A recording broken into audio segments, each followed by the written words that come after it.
Salut à tous, j'espère que vous allez bien. On se retrouve aujourd'hui pour l'épisode numéro 58 des vidéos sur les transferts. On commence aujourd'hui avec le gardien parisien, enfin l'un des gardiens du PSG, tellement qu'il y en a beaucoup. Donc c'est l'Espagnol Sergio Rico qui aurait informé au Paris Saint-Germain son souhait de quitter l'équipe, tout simplement. Donc l'équipe de Grenade se pencherait sur son cas pour le recruter, mais son salaire peut poser problème. J'ai dit les gars, du côté du Paris Saint-Germain, il y a 9 gardien sous contrat. Il va y en avoir un dixième là qui va signer très prochainement. Donc il y a quand même des très gros gardiens comme Navas, comme Donnarumma. Il y a aussi Alphonse Areola. Il y a aussi Sergio Rico. Donc le mieux pour lui, vu qu'il joue très très peu, du côté du Paris Saint-Germain, c'est d'être soit vendu, soit d'être prêté pour aller du côté de Grenade en Espagne. Ensuite, on va parler de Martin Braithwaite qui a fait un bel euro du côté, avec son équipe du Danemark.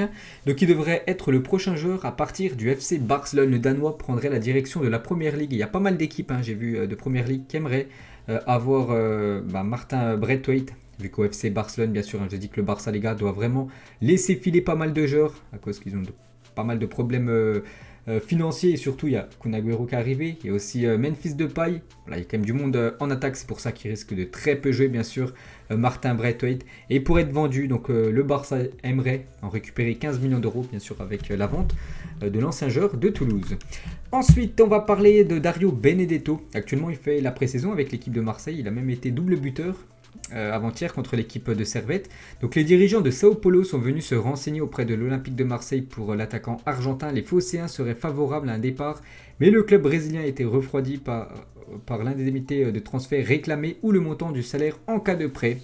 Donc à Marseille, quand même, l'attaquant numéro 1, pour moi il est meilleur, c'est Milik, bien sûr. Pour moi Milik est supérieur à Dario Benedetto. Donc qui sait qui va peut-être très peu jouer la saison prochaine. Donc peut-être un retour sur le continent sud-américain pour l'Argentin. Il pourrait prendre la direction de Sao Paulo. Ensuite, on va parler de ce joueur de l'AS Monaco. Donc accord entre Monaco et l'AC Milan pour le transfert de Fodé Ballo-Touré. Transfert de 4 millions d'euros plus 500 000 euros de bonus officialisation d'ici la fin de semaine. C'est que ça c'est imminent les gars. Normalement, début de semaine prochaine les gars, ça sera fait. Ce joueur de l'AS Monaco va prendre la direction de l'AC Milan. Toujours avec cette équipe de Milan, un autre joueur aussi rejoint le club. Enfin, il a déjà joué du côté de l'AC Milan, mais il n'appartient pas à cette équipe italienne. C'est Brahim Diaz et accord total entre l'AC Milan et le Real Madrid pour Brahim Diaz, prépayant de 3 millions d'euros jusqu'en juin 2023, plus option d'achat à 22 millions d'euros. En cas de transfert définitif, le Real aura une clause de rachat de 27 millions d'euros. Donc voilà, Brahim Diaz, les gars, était prêté cette saison du côté de l'AC Milan. Donc un prêt sans option d'achat. Et là, le Real le reprête, mais cette fois-ci avec une option d'achat. Donc voilà, peut-être l'AC Milan va l'acheter définitivement. Et le Real, on peut voir qu'ils peuvent l'acheter. Par exemple, dans 3 ans, s'il est encore du côté de l'AC Milan, en cas de transfert définitif, le Real aura une clause de rachat de 27 millions d'euros. Donc en gros, dans 3 ans, si vraiment il est performant, le Real Madrid pourra le racheter, les gars, 27 millions d'euros. Donc voilà une petite info concernant Brahim Diaz. Ensuite, l'OGC Nice est sur le point de signer Justin Kluivert. Il s'agira d'un prêt avec option d'achat. Ça aussi, c'est imminent, les gars, la signature de l'ancien joueur de l'AS Roma, parce que je dis ancien, même s'il appartient toujours à Rome. Il va quitter le club et devrait signer en France le joueur néerlandais. On va parler de ce joueur, tout comme Norwich, le Torino ou même le Dynamo Moscou. L'OM s'intéresse à lui, à Steven Zuber, le meilleur passeur décisif, comme de l'Euro 2020, le joueur suisse. Le média suisse Blick indique un prix de vente d'environ 7 millions d'euros dans le cas où il quitterait l'équipe de Francfort. On peut voir que Marseille, le Dynamo, le Torino, même Norwich ont des vues sur le meilleur passeur de l'Euro. Le Paris Saint-Germain et Galatasaray ont trouvé un accord pour Kurzawa, j'en avais parlé lors de l'épisode précédent, se confirme. Donc le montant du transfert n'a toujours pas fuité, la situation est en suspense car le joueur parisien doit décider s'il veut quitter ou non le club de la capitale pour partir en Turquie. Donc il y a l'équipe du Galatasaray, les gars, j'ai vu aussi sur son compte Instagram à Kurzawa qu'il y a beaucoup de messages de supporters du Galatasaray qui lui disent comme tout Galatasaray, donc viens jouer à Galatasaray. Après il y a cette équipe turque mais aussi quelques clubs en première ligue. Finalement Kurzawa préférait signer en première ligue que de rejoindre le Galatasaray alors qu'il n'a toujours pas reçu d'offre pour allier à l'Angleterre. Le latéral gauche du PSG préfère attendre de recevoir plutôt que de se jeter sur la première venue. Donc cette équipe turque, donc on en saura un petit peu plus dans les prochaines semaines ce que va choisir Kurzawa. On va parler de Raphaël Varane, et ça c'est imminent aussi Varane du côté de la première ligue. Ça va être un gros transfert. Donc Manchester United prépare une offre officielle au Real Madrid pour Raphaël Varane. Le Français veut une expérience en Première Ligue. Il acceptera de signer quand les deux clubs se mettront d'accord. Il ne veut pas partir au clash avec l'équipe du Real Madrid, Raphaël Varane. Il y a quand même pas mal d'années qu'il est là-bas. Il a tout gagné du côté de l'Espagne. Et il veut tenter maintenant quelque chose ailleurs. Et cette équipe de Manchester le veut. Donc ça peut faire une charnière l'année prochaine. Harry Maguire, Varane, ça peut être pas mal du côté de la Première Ligue. Donc voilà les gars, Varane de plus en plus du côté des Red Devils. Ensuite, on va parler de Tammy Abraham et Arsenal est prêt à mettre les 47 millions d'euros réclamés par Chelsea pour s'attacher les services de l'attaquant anglais. L'attaquant des Blues a été proposé à Tottenham, à Dortmund, ce qui a alerté les Gunners. Voilà, donc Arsenal, ils ont entendu que Abraham était en vente. Donc du coup, Arsenal a proposé 47 millions d'euros pour s'offrir. Le joueur qui joue très très peu, il jouait sous l'ère Frank Lampard, vous vous souvenez au début de la saison dernière, après Lampard a été viré, et sous Thomas Tuchel, Tuchel le fait très peu jouer, donc c'est pour ça qu'il devra aller voir ailleurs. Pourquoi pas se relancer du côté du club de Arsenal, Tammy Abraham. À la recherche de son nouveau portier pour la saison prochaine, le LOSC désire fortement Predrag Rajkovic. Le gardien du Stade de Reims est encore sous contrat jusqu'en 2023 pour remplacer bien sûr Mike Maignan. On parle de lui, on parle aussi de Oslen. Je crois que c'est un gardien suédois. Voilà, donc on ne sait toujours pas qui gardera les cages de Lille la saison prochaine. Ensuite, toujours avec Arsenal, souhaite s'attacher les services de Ruben Neves, un joueur portugais de Wolverhampton. Avec son arrivée, les Gunners pourraient anticiper un potentiel départ de Xhaka, le joueur suisse. En effet, l'international suisse pourrait s'envoler du côté de l'AS Roma. Ensuite, les gars, une info qu'on a appris ce matin. Kevin Gamero doit s'engager d'ici la fin de la semaine à Strasbourg et c'est imminent. Les gars, c'est vraiment très très chaud. Il devrait quitter la Liga du côté de Valence et revenir en France du côté de Strasbourg. Je crois que c'est son premier club. C'est vrai qu'il a joué au Paris Saint-Germain. Il a joué aussi du côté de Lorient, Gamero. Mais son premier club en France, je crois que c'est l'équipe de Strasbourg et il pourrait revenir. Tout début, tout simplement Kevin Gamero. Donc ça peut être une très très belle recrue pour le Racing Club de Strasbourg. Affaire à suivre. On va parler de Paul Lirola. L'OM a fait une nouvelle offre de 12 millions d'euros pour Lirola qui appartient toujours à la Fiorentina. Et les négociations avancent avec la Fiorentina pour parvenir à un accord. Le joueur veut revenir en France. Il avait été prêté lors de cette deuxième partie de saison à cette équipe de Marseille. Il a été plutôt bon. Il a été buteur. Il a même fait pas mal de passes D. Lirola. Donc maintenant il faut que les deux clubs bien sûr se mettent d'accord. Et le joueur lui veut revenir du côté de Marseille. Ce défenseur Ben White.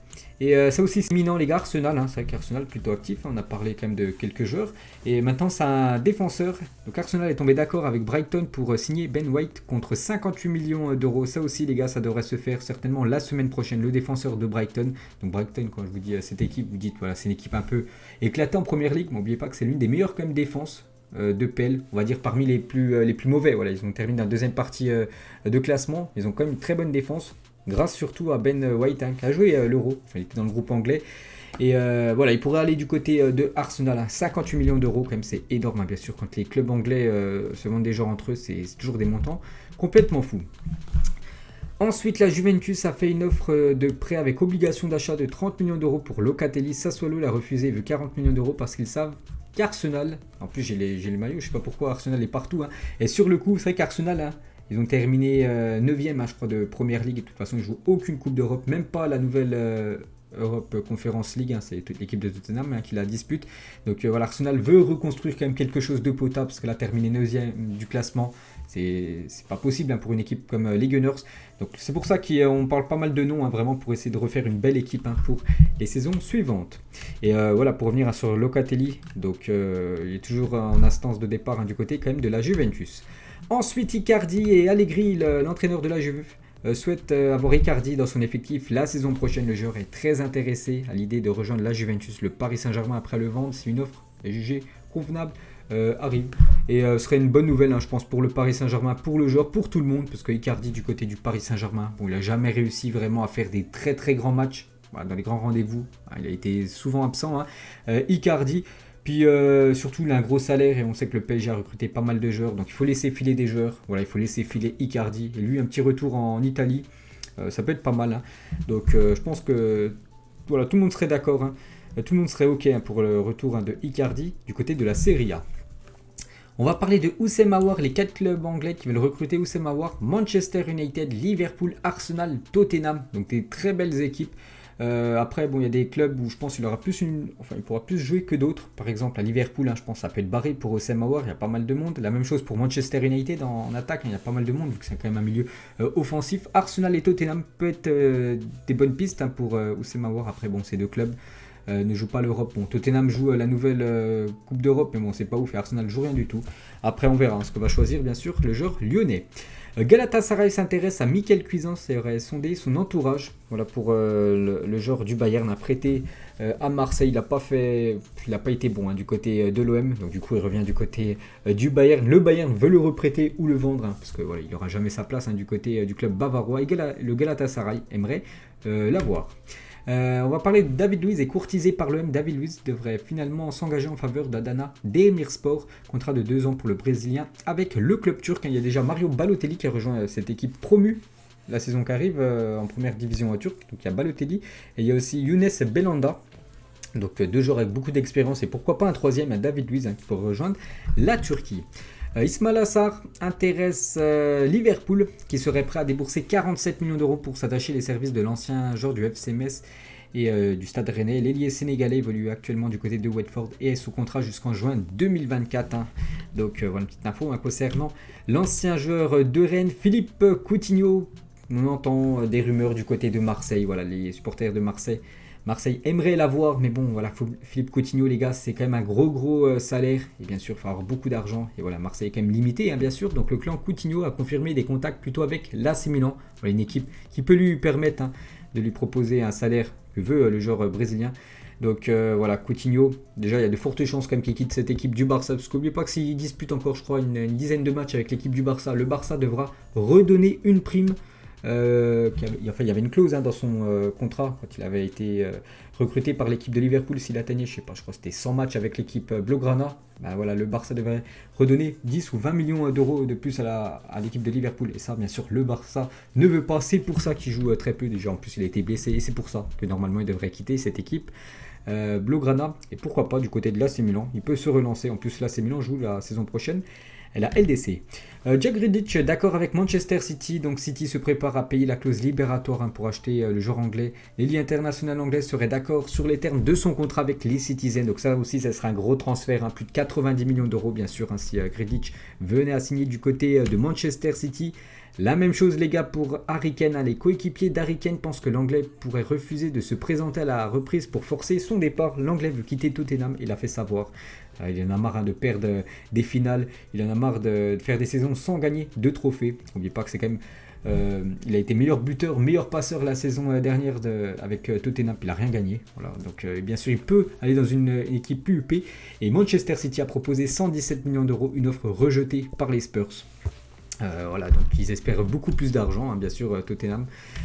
Toujours avec Manchester City, donc City, j'ai dit, ils veulent recruter Grealish, Harry Kane, donc bien sûr il faut vendre des joueurs, et Sterling pour être vendu. Donc City a mis en vente Sterling dans l'objectif d'une refonte de l'équipe de Guardiola. City est sur le point d'obtenir près de 120 millions d'euros grâce à des accords sur la vente de plusieurs joueurs. L'objectif est toujours de signer Harry Kane et Grealish, on a parlé juste avant. Donc il pourrait laisser filer quand même Sterling, pourtant il était très bon les gars avec l'Angleterre.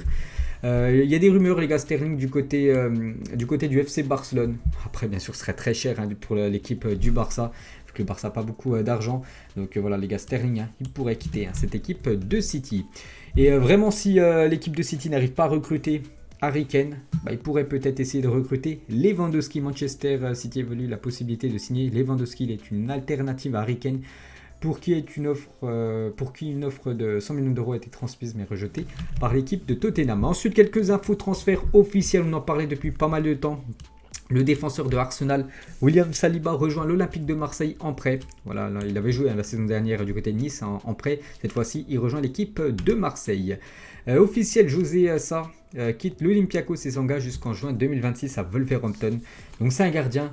C'est un gardien portugais, il rejoint cette équipe de Wolverhampton, il remplace tout simplement Rui Patricio qui a rejoint l'équipe de l'AS Roma. Donc voilà, José Sa du côté de la Première Ligue, nouveau portugais du côté de Wolverhampton. Ryan Bertrand devrait, après cette année, passer à Southampton, s'engager librement avec Leicester et ça s'est fait directement, les gars, on peut voir. Voilà, déjà avec le maillot, c'est officiel. Bertrand est un joueur des Fox pour les 2 prochaines saisons. Il arrive libre. Melvin Bard, j'en ai parlé tout à l'heure, les gars, dans ma vidéo Zapimage. Donc Nice a trouvé un accord de principe avec Lyon pour le transfert du jeune joueur de l'OL. On va parler de ce joueur aussi que j'avais parlé lors de l'épisode avant. Kamelden Sulemana, donc un joueur ghanéen qui a seulement 19 ans, quitte une équipe au Danemark et s'engage jusqu'en juin 2026 au Stade Rennais, montant du transfert 15 millions d'euros plus bonus. Donc je connais pas du tout le joueur, mais d'après les dernières infos, d'après ce que j'ai pu lire voilà, sur les réseaux sociaux, c'est vraiment une pépite, c'est vraiment un très gros coup réalisé par l'équipe de Rennes. 15 millions d'euros, c'est pour vous dire quand même qu'il a une sacrée... enfin il est bon, et surtout il est très jeune, il a seulement 19 ans, donc il va découvrir, et on va tous le découvrir la saison prochaine en Ligue 1. Luka Nemecha quitte City et signe à Wolfsburg pour environ 13 millions d'euros pour le joueur allemand. Et pour finir, j'en avais parlé aussi il y a quelques jours, c'est bien officiel, le capitaine du Feyenoord de Rotterdam, Steven Berghuis, signe chez le rival, l'Ajax Amsterdam, durée du contrat à 4 ans, montant du transfert 4 millions d'euros plus 1,5 million d'euros. De bonus, on a fait le tour les gars, on a tout dit ce qu'il y avait à dire pour aujourd'hui. J'espère que ça vous plaît toujours autant les gars ces vidéos de transfert. On se retrouve dans quelques jours pour le prochain épisode. Ciao à tous.